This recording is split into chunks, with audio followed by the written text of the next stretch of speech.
I'm James. We're in the Net News Ledger studio. I'm here with Christine Elliott. Christine is running for the Ontario Progressive Conservative Party leadership and is in Thunder Bay today talking to supporters and building things up. How is the campaign going? It's going well so far, but there's still a long way to go. Of course, the vote's not until next May, but I'm doing my best to visit as many communities across Ontario and speak to as many people as I can and speak about my vision for the Ontario PC Party and for Ontario generally. So what's the vision for the Ontario PC Party? Well, I think what we learned from the last election is that we really need to respect our party members, that we really need to reach out to our members and respect what they have to say.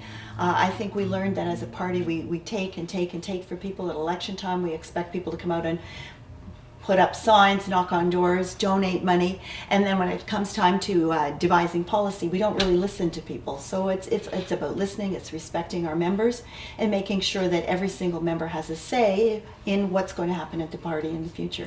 Now here in Thunder Bay, the PC Party has had some success, but it's a long way back for the success. What can be done here in Thunder Bay, you feel?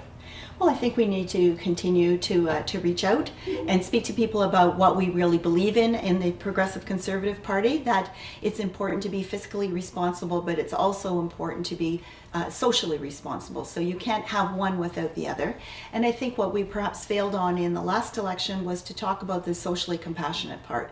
Fiscally, we stand for that we're well known for that, but I think it's on the social side of things that we really didn't enunciate that very clearly, and that's what I would certainly intend to do as leader, and to visit the North and Thunder Bay particularly as often as possible.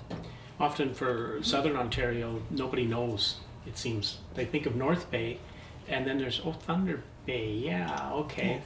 And one of the things that really may be a message to you from here in Thunder Bay is that this is the place where Ontario is going to turn the corner with the mining opportunities and with the Anishinaabe opportunities. There's huge potential in this part of the province, and that doesn't seem to get resonated very well sometimes once you get south of North Bay.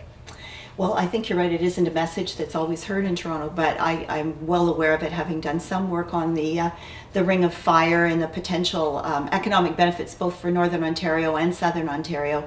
It's huge, and I think that needs to be followed up with. The Liberal government has done very little in that respect. They've talked about it a lot over the last number of years, but haven't really done anything. So I think we really need to continue to put the pressure on them for the time being. But after 2018, hopefully, we will win the next election and we'll be able to actually do something about it. So for people wanting to find out more about your campaign, where do they go? Yes, they can certainly visit my website at christineelliott.ca, and we would welcome anyone who wants to get involved with my campaign to contact us that way. We would be more than welcome to have you join us, and look forward to hearing from you. I'm James. I'm in the Net News Ledger newsroom. We're talking politics today.